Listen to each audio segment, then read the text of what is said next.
আসসালামু আলাইকুম সুপ্রিয় দর্শক শ্রোতা, যে যেখান থেকে আমাদের সাথে সংযুক্ত হয়েছেন সবাইকে জানাচ্ছি ধন্যবাদ ও শুভেচ্ছা। দর্শক, আমরা এই মুহূর্তে আছি জামালগঞ্জ উপজেলার ভীমখালী ইউনিয়নের নোয়াগাঁও গ্রামে। গতকাল সন্ধ্যার ইফতারের পর আপনারা দেখেছেন সামাজিক যোগাযোগ মাধ্যম ফেসবুকে যে নোয়াগাঁও গ্রামে অগ্নিকাণ্ডে ব্যাপক ক্ষয়ক্ষতি হয়েছে।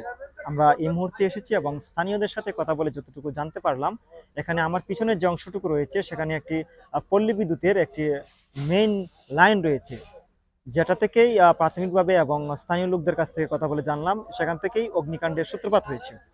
2004 সাল থেকে এই লাইনটি থাকার পরেও তারা বিভিন্ন সময়ে তারা পল্লী বিদ্যুৎকে অবহিত করার পরেও তারা এই লাইনটি সরায়নি। এই লাইনটি কিন্তু এখন পর্যন্ত ঝুঁকিপূর্ণ অবস্থা রয়েছে। বসতঘর আর পিছনে লাইন থাকার কারণে, বিভিন্ন গাছ থাকার কারণে বিভিন্ন সময় দুর্ঘটনা আরো থেকেই যায়, সম্ভাবনা রয়েই যায়। থেকে আমরা পিলার থেকে যে মিটারও লাইনটা আইছে, এই লাইনগুলা অনেকদিন আগে আমরা কারেন্ট বন্ধ হয়ে গেছিল, তখন আমরা তারা জানাইছি, তারা আইছে আইয়া দেখে যে এখানে লিক পাইছে সালের উপরে। তখন তারা একজনে এটারে লিকটারে মেরামত করে দিয়ে গেছে। দেওয়ার পরে এটা চলছে অনেকদিন চলার পরে ওইটা থেকে আবার লিক করিয়া টিনত ধরছে আগুন। টিন থেকে বাদে করো ওই গতকালকে ভয়াবহ আগুনটা এটা থেকেই। আরেকটা লাইন ছিল, তখন বাস পরে দু লাইনে সংযুক্ত হইয়া আগুন উঠে। আমরা বারবার কইছি, হওয়ার পরও লাইন এখান থেকে চেঞ্জ করছেন। আমরা কইছি এই লাইন পিছন থেকে সামনে দিয়ে দেওয়া হোক, কিন্তু কোনো সময় শুনছে না।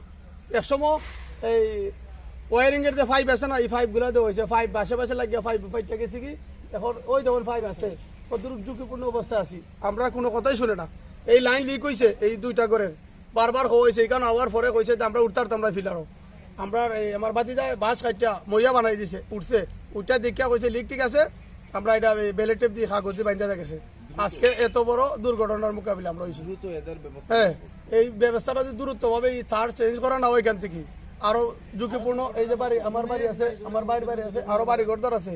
আমরা যদি এইভাবে এই ঝুঁকিপূর্ণ থেকে এইভাবে আঘাতপ্রাপ্ত হই, এইভাবে বিস্ফোরণ ঘটে, এর জন্য আমরা দায়ী করতেছি একমাত্র পল্লী বিদ্যুৎ।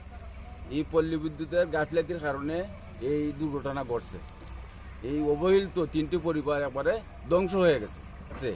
লাইনগুলারে চেঞ্জ করিয়া এই আমাদের পূর্ব দিকে নিয়ে দিলে আমাদের একটু সাশ্রয়ী হবো আর কি। তাই কর্তৃপক্ষের কাছে ওনারা দৃষ্টি আকর্ষণ করেছেন যে অতি দ্রুত লাইনটি স্থানান্তর করার জন্য।